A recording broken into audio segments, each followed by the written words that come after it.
Learning Torah is so much more profound than just simply an academic experience, as we'll learn from the story of Chanukah and from the story of Yosef being thrown into a pit, as it says in this week's parasha. When the Torah tells us that Yosef was thrown into a pit that was empty without water, the Gemara Shabbos, when it's talking in the section about Chanukah, gives the following explanation. What does it mean when the pasuk says that the pit was empty and it had no water?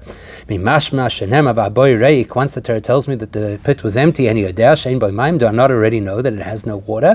And what is the Torah trying to tell us? That that water, which you may have expected from such a pit, was absent. But there were snakes and scorpions in that pit. Now, the first question you have to ask yourself is, why is the Gemara in the middle of a discussion about Chanukah quoting this particular Gemara? So why is it Huva be Gemara besugya de Chanukah? It's because this Baal HaMaimer, the person who taught this particular teaching about the Boer, is the same person who had just been quoted with regards to Chanukah. As the Gemara, they said, right? He's speaking about the halachas of the candle of the Chanukah menorah. And so now, because it's an unusual, and the Gemara sometimes does this, when you have the name of an unusual source, then you quote other teachings from that same source. Aval, that's not good enough. Rabbi is seeing, as we've explained numerous times, that that every single thing in Torah is absolutely precise. If the Gemara quotes something in a particular context, it cannot just simply be because there's a hyperlink between the person who said the previous quotation, and therefore he's going to be the person that we quote again over here. And the Sugya Shabbos he muvas, Shabo he muvas. So it must be because there's an intrinsic link between what the Gemara was just talking about, which is Chanukah, and this particular story. So only at the end of the Sikha will we bring the story back to Chanukah. Clearly this lesson about the empty pit that Yosef was thrown into is very much aligned to the story of Chanukah. Especially when you consider saying what the Shalom writes at the beginning actually of our parasha, he points out that these three parashas, starting with Vayeshev, are very much linked to Chanukah. And this pasuk is a pasuk in Vayeshev, the first of the three parashas that the Shalom links with Chanukah. So there must be a very strong link between this and Chanukah. And in order to get there, let's first understand what the significance is of the lack of water in this bor. Well, what does water represent for us? We know very well, Amr Chazal and Mayim el Torah, that water is the standard metaphor used to refer to Torah. From which we can extrapolate that any time the Torah uses the term water, it is, in addition to the superficial version of the story, also speaking about Torah. Especially in this case. The pasuk that says that the pit was empty and had no water. The Medrash Rabbah says clearly that this is referring to Torah, because it says an empty pit means it means that the pit or the well of Yaakov had been drained and emptied. Says the Medrash, the absence of water over here, the Medrash says clearly is an absence of Torah, because Torah is compared to water. So there you have it. There's a link between this empty well and the concept of Torah. In fact, that's the deeper meaning between the Gemara we've just quoted that said that it was devoid of water, but this pit did have menacing snakes and scorpions. Especially when we consider that the Medrash actually brings both opinions. The fact that it was empty of water, but it had these menacing creatures. And the Medrash also said that the lack of water is the lack of Torah, and the Medrash brings those back to back. So therefore, that teaches us, according to Primi Zoinyonim, if God forbid a person is in a position where the person is empty of Torah, which the pasuk would consider ein boy mayim, has no water, says Chassidus, immediately the snakes and scorpions, there's no gray area. V'hainu meaning, that means that if a person is lacking Torah, the problem over there is not only the lack of something positive, the lack of Torah in the system. But maybe the person is at least filled with other less menacing but not holy things, right? Maybe the person's just busy with neutral things. That's what the Chassidus tells us, that as soon as there is an absence of Torah, there's automatically a danger. There's automatically snakes and scorpions, things that are contrary to and that oppose holy things. And that is similar to something the Baal Shem Tov taught, the pasuk in Shema that tells us that we will veer away from Hashem, chas v'sholem, and then serve idols. Says the Baal Shem Tov, as soon as a person creates any distance, chas v'sholem, between himself and Hashem, that person is immediately already serving idolatry, and there is no middle ground. Which would also explain why the Torah did not have to explain that this pit had snakes and scorpions. But it's kind of self-understood that the Rabbanan derived from the fact that it was devoid of water, because you don't have to explain it.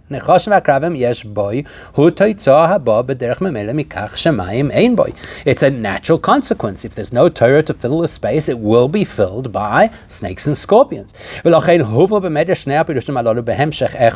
Vayeishev Rabbi quotes both of these suggestions of what the pasuk means back to back, because the first explanation is linked to the second explanation. In other words, why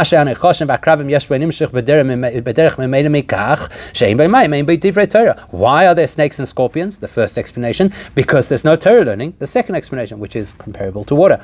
And so, as a result, what's going to emerge from the story will be something which is against the values of Torah. Yosef sold as a slave. Now, this is quite a dramatic thought, that the minute there's an absence of Torah, there's automatically something negative. Is that the case? We could ask a question. If you want to say the Baal Shem Tov explanation, that makes sense, where he says, that veering away from Hashem is already avodah zarah. Because there he's talking about a really critical element of, are we connected to Hashem or have we moved away from Hashem? Move on, that makes sense. That if a person makes any move away from Hashem, that is already a rejection, that is already a rebellion, that is already an alignment with avodah zarah. That makes sense. Even if it's not outright idolatry, it will be a subtle form of idolatry. That makes sense. Moving away from Hashem automatically aligns a person, chas v'sholem, with the opposite. But our story seems a bit radical. What we're talking about over here is a person who doesn't have Torah in their system. How is it absolutely guaranteed that if there's a lack of Torah, it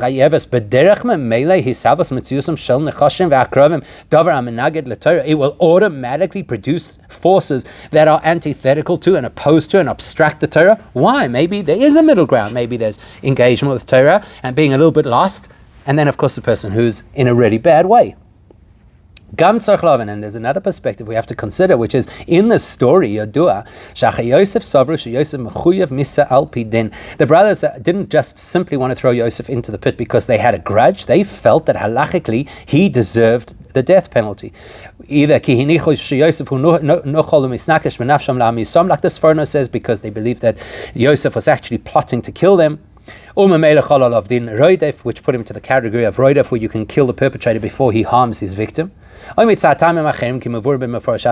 other explanations brought in various places, like the Rachaim, for example, who says that the issue over here was that Yosef had spoken badly about them to their father, and he hadn't actually evidenced the things he was accusing them of, therefore he had the din of an Eid Zomim, etc. The bottom line is that the brothers had reason to believe that Yosef deserved to be killed. So then how is it possible that the Medrash should suggest that because the brothers wanted to kill Yosef, ostensibly with halachic backing, that emptied out Yaakov's pit, so to speak, as if Yaakov is now void of Torah, but they actually took a Torah approach? The Medrash is almost implying as if the Shvatim completely ignored what the Torah has to say, which seems really incredible if you consider that they believed what they were doing was within the context of Torah. So in order to understand this, let's go back to something that we possibly overlook because it seems to be so obvious. What do we really mean when we say that the Torah is compared to water? What is the reason that our sages compared Torah to water? In different places, the Torah is compared to various things: bread, and wine, and oil. The reason we have these various metaphors for Torah is because each represents a particular unique characteristic that the Torah has. And so we have to ask ourselves, what is the characteristic represented by water? Chazal says the sages, why is the Torah compared to water? To teach you. Just as water will always flow from a higher to a lower place, likewise the Torah will only become accessible to a person who is extremely humble. In other words, water is not a metaphor to represent everything the Torah is about. Rather,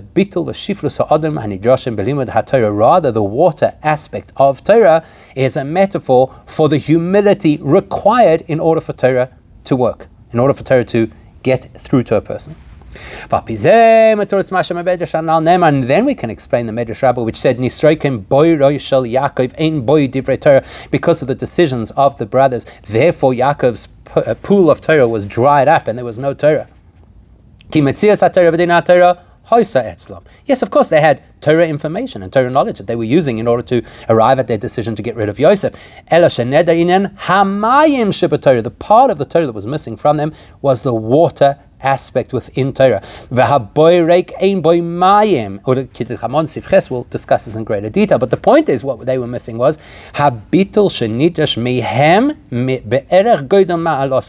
what was missing was the water aspect within the Torah that they were learning. Torah information they had, insight they had, knowledge they had, but relative to who they were lacking in terms of their humility, their bittul, to accept what the Torah really had to say.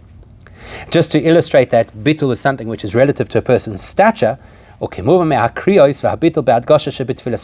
look at how we bow, which is supposed to express our absolute servitude to Hashem during the Amidah. The way we do it is we bend and we straighten up when we say Hashem's name. But the halacha is when the king bows at the beginning of the Amidah, he has to remain bowed for the whole Amidah, because relative to his stature as the king, he has to exhibit a far more extreme version of subservience to Hashem. And so should the brothers have done when they were calculating halachically what to do with Yosef. Apparently they didn't. But that still makes our original question stronger. If we're talking only about a lack relative to the greatness of the brothers, then how is it that the minute there's an absence of water, it automatically produces something negative? As soon as there's not mayim, the humility needed for Torah, immediately there are going to be snakes and scorpions.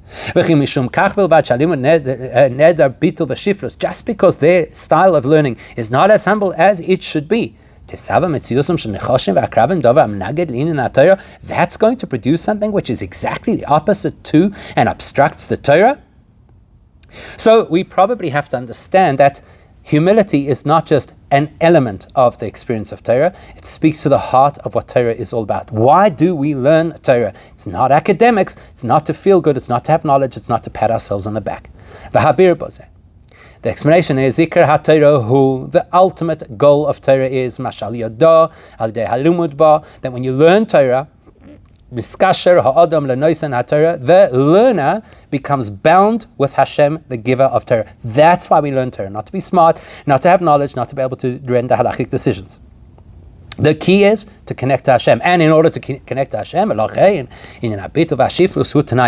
connect to Hashem, an absolute requirement is humility and bittul.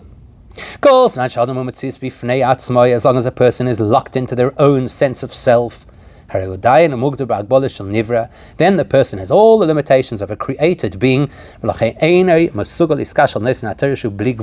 created finite being with all the effort and investment in the world can never reach an infinite target. In other words, can never connect to the infinite giver of the Torah. So how do you get there? Only when a person is willing to shed their ego completely and have absolute bittul to Hashem, which releases a person from his natural limitations and restraints. Then that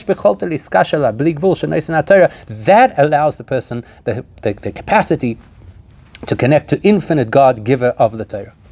And that's actually how we say it when we ask Hashem to be able to learn Torah properly in our davening every day. We say, let us have a soul that is as humble as earth, and then open up our hearts to understand your Torah. You would expect that in order to learn Torah, which is what we're asking for over here, surely that's something that has to have enthusiasm and energy. And in order to learn Torah, you actually have to understand what you're learning. But the only way you can understand something is your brain has to be working as your brain. And the only way you can feel for Torah is your feelings have to be activated. Your feelings. Whereas the suggestion that we should be as humble as dust completely rejects the notion of self. Where does that allow the possibility of being enthusiastic about Torah? Who am I? Why should I be enthusiastic? Understanding Torah, who am I that I should understand anything? It sounds contradictory. Why do we say that? Because because what we're saying is, when is it possible for my heart to be able to open up to know your Torah? In other words, the way you want the Torah to be. How can a person have access or contain Hashem's absolutely infinite Torah? First step is the person has to have absolute bittul. Lo bittul stam, not just somewhat bittul. I'm kind of subservient to Hashem. But like sand that everybody tramples on without any worry about self. With the preface of that kind of absolute dedication and bittul to Hashem, then a person opens themselves up to be able to understand how Torah is from Hashem's perspective. And then when you invest effort after that, because you've now opened yourself to learn Torah with the most humility and acceptance, now you actually start to physically learn the Torah.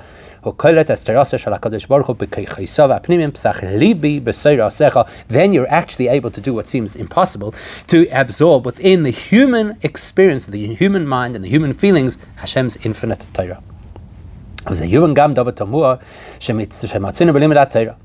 And that's something interesting we're going to find about how we learn Torah, because the way that we learn Torah, even though you would think that Torah is an intellectual pursuit, is actually quite unique.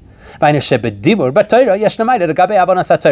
unique? Saying the words when we learn Torah has a certain advantage even over understanding intellectually what we are learning. How do we know that? Because I do know it's a simple halacha that says, if a person is only thinking words of Torah in their head, they are not required to first say the bracha over Torah. Why? Because thinking words of Torah is not considered as effective as saying the words of Torah. Not only that, anything that a person only thinks through in their mind, which they could have actually mouthed and said aloud, but didn't, you don't really fulfill the full extent of the mitzvah of learning Torah. That is, that you should learn through the words that you're saying. In fact, more than that, we're going to see another advantage to saying the words when we learn. The sages teach us that actually you'll understand Torah better when you speak it out. And the pasuk says that the Torah gives life to those who find it, or find the words of Torah. Says the Gemara, it actually doesn't just mean if you find words of Torah you find life, but if you bring those words out, you pronounce those words, that's when you find life. And then the Gemara says further, if the words of the Torah absorb through not only your mouth, but all of the limbs of your body, then they will last. And if you don't get the words like into you, the fiber of your being, then the Torah doesn't last. Now that's strange, because you would have thought the Torah is all about understanding. What's the difference if you say the words? Let's say that a person said words of Torah, if it's Torah Shabal Peh, without understanding what the person is saying. We all know that that's a waste of time. The halacha is clearly, if it's Torah Shabal Peh, and you say the words without understanding them, it is zero value in terms of learning Torah. Which emphasizes that when it comes to Torah Shabal Peh, the primary way we fulfill the mitzvah is by understanding what we learn. If that's the case, why is it so important to say the words of Torah when we learn? To the extent that if we forget or we don't actually say the words, not only do you not say a bracha, not only do you not fully fulfill the mitzvah of learning Torah, but there's almost a guarantee that the Torah says you're not going to hold on to that information if you didn't say it aloud. Why? Why is speaking related to a mitzvah which is all about understanding, surely? And the answer is because Torah is not academic. Following on from what we said earlier, the goal of Torah is the relationship and bond that we create with Hashem who gave the Torah.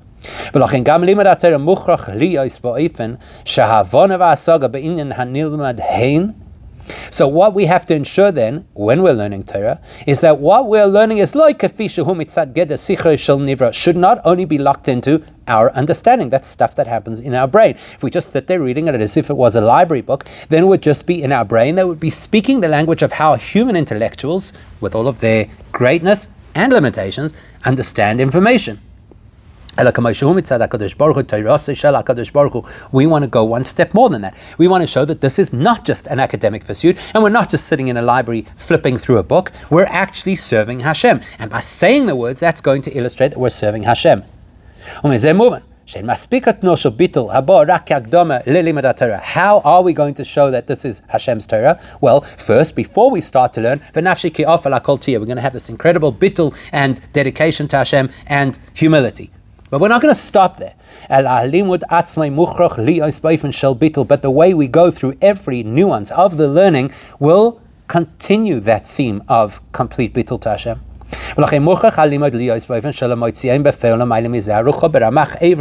And that's why our learning is going to be vocalized, and it's going to be something we feel in every part of our body, because that will show that we're here to serve Hashem, not just to fill our brain with information.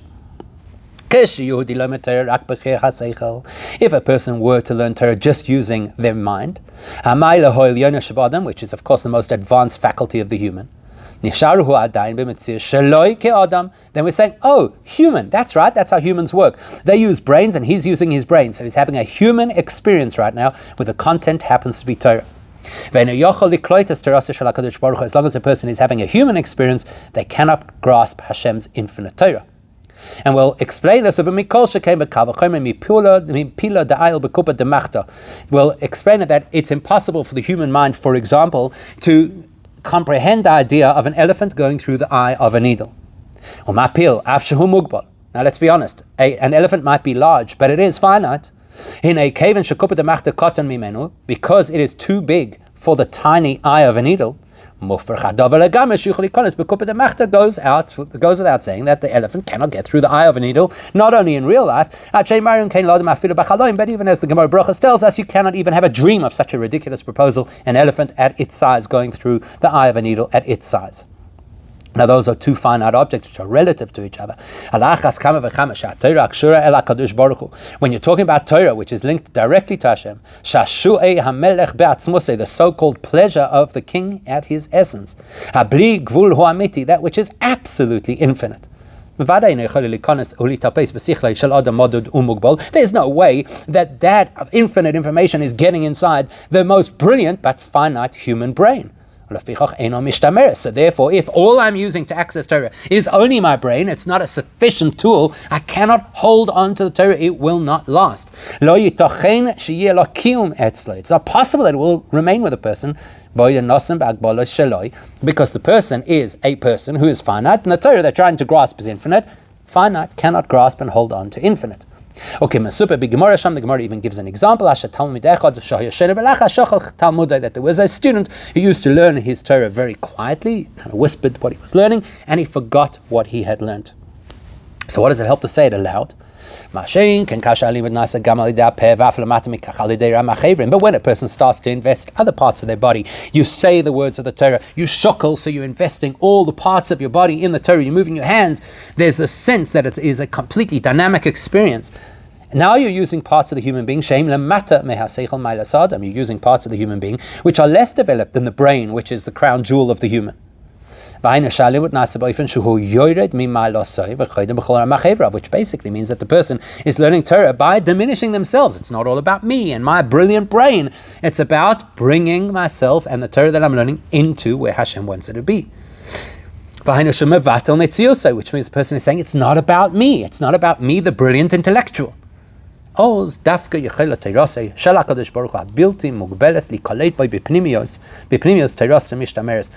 then the Torah can be absorbed, then the Torah can become ours, then the Torah can be mishtameres, it can be in us for the long term, because we're letting go of the self, which is actually the barrier, the limited self, and we're saying, I'm doing what the Eibishter wants. He wants me to say these words, he wants me to use my body. That's going to access Torah. Now we can go back to our original quotation, that as soon as there was no water in the pit, there were automatically snakes and scorpions. As we pointed out, that this is an automatic consequence. The minute there's no water, there's automatically snakes and scorpions, and we wanted to know why. Well, the answer is now quite clear. Because what is Torah, the so-called water in the pit? It is connection to Hashem. And how do you get connection to Hashem? Only by relinquishing the sense of self. The person learning has to let go of self.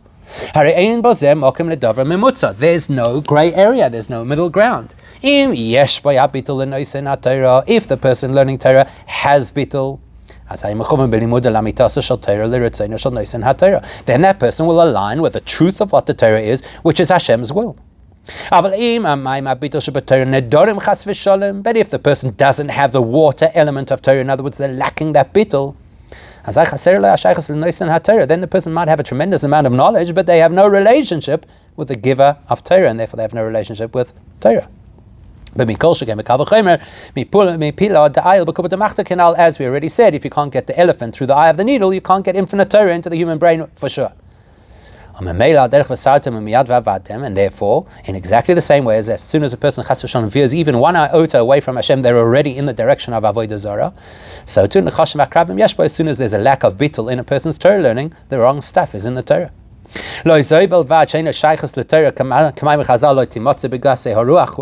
So that means when a person is lacking bittul, not only will they not have a meaningful, real relationship with Torah, because the Gemara tells us Torah cannot be associated with arrogant people. But much worse than that, the person actually becomes an obstacle to Kedusha. Like the famous Gemara, that the Eibishter says, if a person is arrogant, the Eibishter cannot be in the same space as them. In fact, it gets worse than that. In fact, we're told that if a person learns Torah in such a way with arrogance, if a person is generally arrogant, they are considered like an idolater, they are considered like they've rejected Hashem. That's what happens to Yosef's brothers. So Gam Pirsh HaMedrash Menegelach Yosef Kanal. The minute the brothers of Yosef started to come up with a plan of why they should kill him, which they believed to be halachically correct, but their learning clearly was lacking the kind of bittul that they at their level should have had, now it's considered as if there's no Torah there at all. The whole well is empty. It's not like the Torah that they were learning is of zero value. And they had strong halachic arguments that Yosef deserved what was coming to him. But relative to their incredibly advanced spiritual status, they were lacking in the kind of bittul that was expected of them. And because they lacked that bittul, well, that led them to actually make the wrong decision about what should happen to Yosef. And that's going to have a knock-on effect on a very important segment of Jewish history, which is directly related to our conversation. Because think about it, Yosef being sold is actually the precursor to receiving the Torah. It's very obvious that the story of Yosef's sale is the direct cause of the Golus and subsequent Geula from Mitzrayim. Because of course, as a result of Yosef being sold into Mitzrayim, that's how Yaakov and his whole family landed up there in the first place. But we're going to focus on why was there Golus Mitzrayim and why was there Geulas Mitzrayim. It's all for a higher purpose. The goal is that would then get the Jews to receive the Torah. So therefore, if part of the story is the fact that the borer was empty and it had snakes and scorpions, that also has to be linked to the story of getting the Torah, Matan Torah. Something the Torah is teaching us here. This part of the story is also relevant to not just Yosef's story, not even the story of Golus Mitzrayim, but it is relevant also to the story of Matan Torah. Because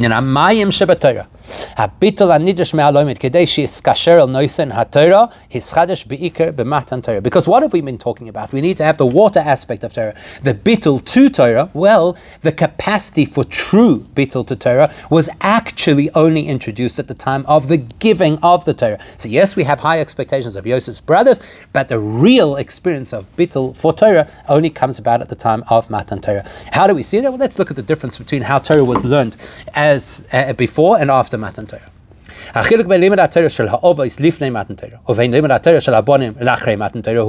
distinction between how our forefathers learned Torah before Sinai and how we learn Torah today is that all Torah learning that occurred before the giving of the Torah had to be self-motivated and self-propelled. And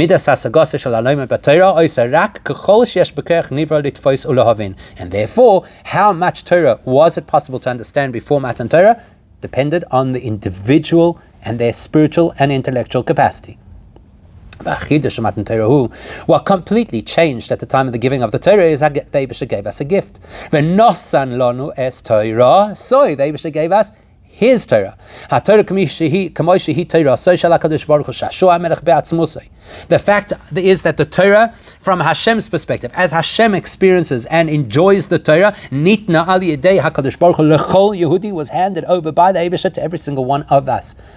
As we know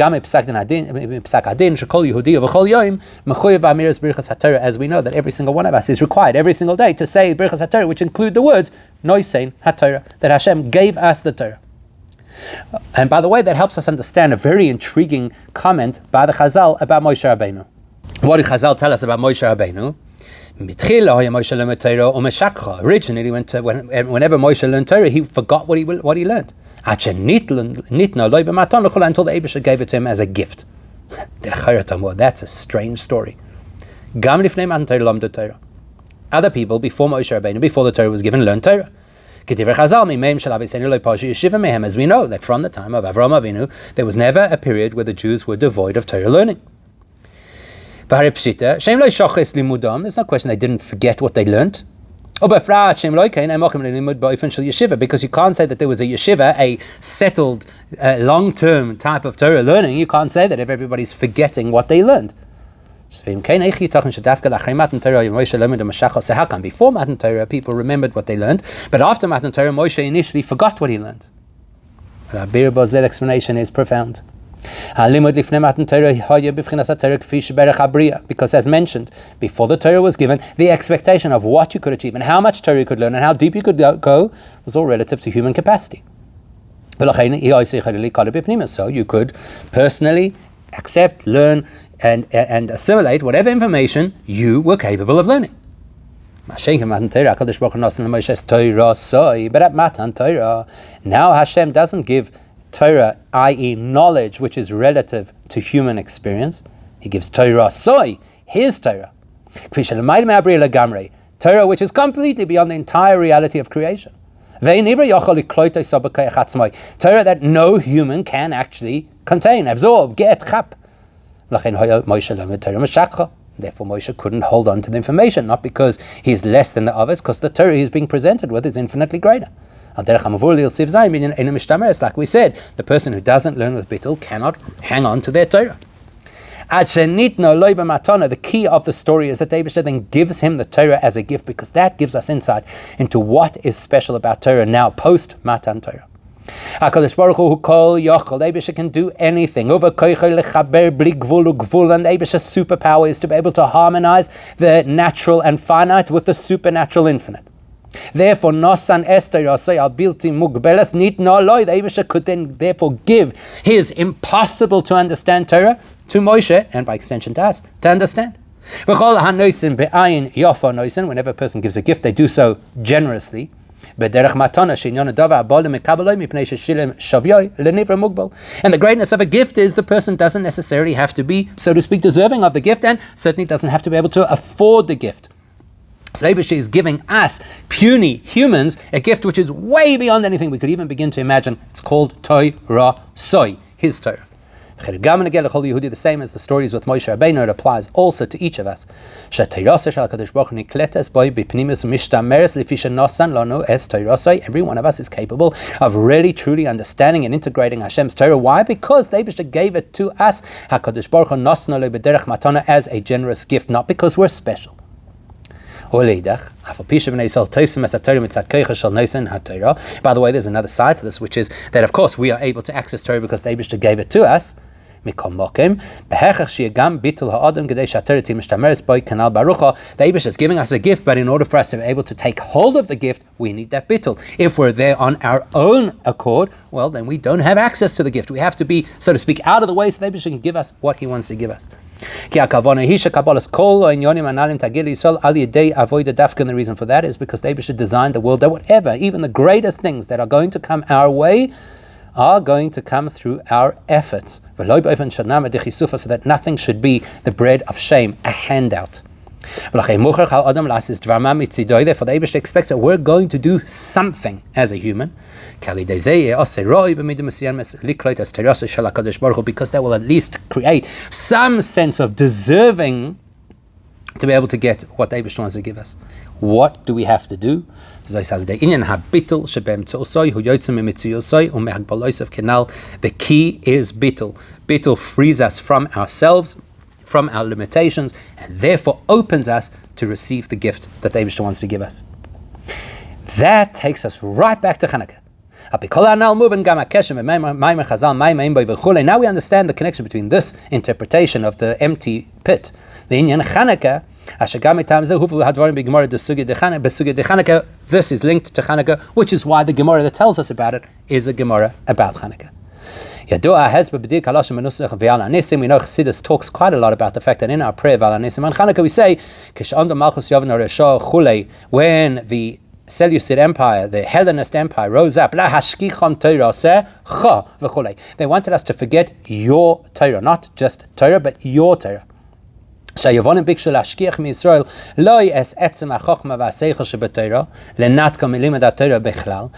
want us to forget Torah information. What they wanted us to forget was that Torah is not academics. Torah is infinite divine wisdom. It's your Torah. And for the exact same reason, their strategy was to contaminate the oil in the Beis Hamikdash, not to pour the oil down the gutter. Because oil, they understood, represents the ultimate state of wisdom. The Yavanim were willing for Jews to keep generic oil, ordinary wisdom, academic Torah. But it should be defiled. In other words, it should be information decoupled from the source of that information. It should be academics without a sense of holiness. And that's why the Eibishter made a miracle which Apparently it was not a necessary miracle for to let them find this one little jug of pure oil. Because technically speaking, if everything and everybody is impure, the halacha allows you to light the menorah with impure oil. So we don't need the miracle. Why does Hashem do the miracle? Because that's exactly what the whole Chanukah message is about, the dedication of the Yidden to make sure that the Torah they engaged with was Torah Secha, your infinite, holy Torah, unadulterated, and therefore the Eibishter provides it. And as we've just mentioned throughout this entire sikha about the empty pit, it's only when you have the water aspect of Torah, the complete bittul of Torah, then a person is protected from any of the negative forces that might want to interfere with the Torah. In al derech zehu b'inyan de Chanukah, the same thing applied to Chanukah.